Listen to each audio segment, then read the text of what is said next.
There will be some new rules investors will have to adhere to. Starting Monday, the Securities and Exchange Commission is setting new regulations on how investors can short certain financial stocks, including Fannie Mae and Freddie Mac. Now, are the new rules really good for business in the long run? They're great for my next guest. He runs LocateStock.com. He's a CEO. His name is John Tabacco, and he joins me now from Washington. His company helps people find stocks to short. Now, John, quickly explain to viewers the definition of a short sale and why it's so important and it occurs so frequently in the stock market.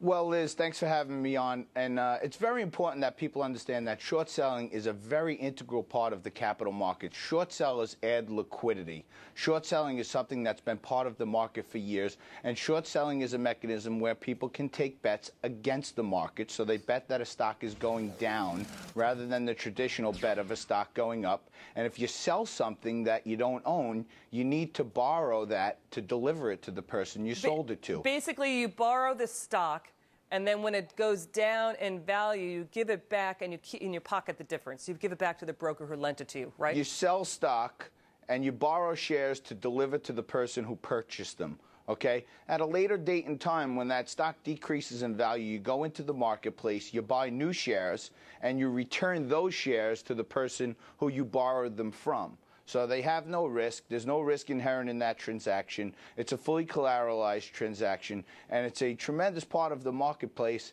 and capital markets are supported by short sellers. They maintain the efficiencies in the marketplace, and they add liquidity. By the way, John, China does not have any short selling going on. It's outlawed there. Some say that helped inflate the bubble in China. What do you say to that? I'm not really an expert on international short selling rules, Liz. Right now, we're focusing on the good work of the SEC.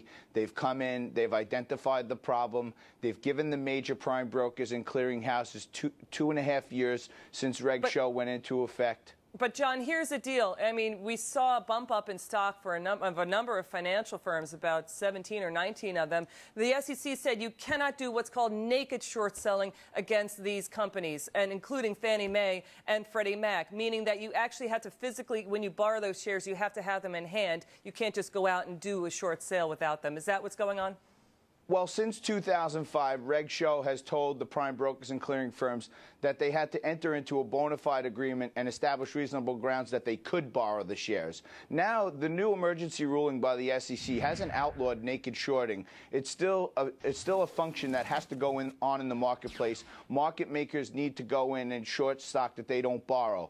But what the SEC has done is very important, and it's very important in protecting companies in that if you're going to borrow shares and you're going to sell stock short, you need to actually borrow them, not just rely on someone else's representation that you can borrow them. You actually need to have them now, and I think it's a very critical point. Chris Cox and the guys at the SEC, they got their white hats on, and they're really doing what needs to be done. And Liz, the bigger question is this: why only 19 companies? Are we going to just keep being reactive? Right, and I think the rules are temporary, too. John, thank you so much for joining us tonight. Keep us posted on the development with these new rules. Now, Thanks for having me, Liz. Temporary, though. But thank you, John. Now, some see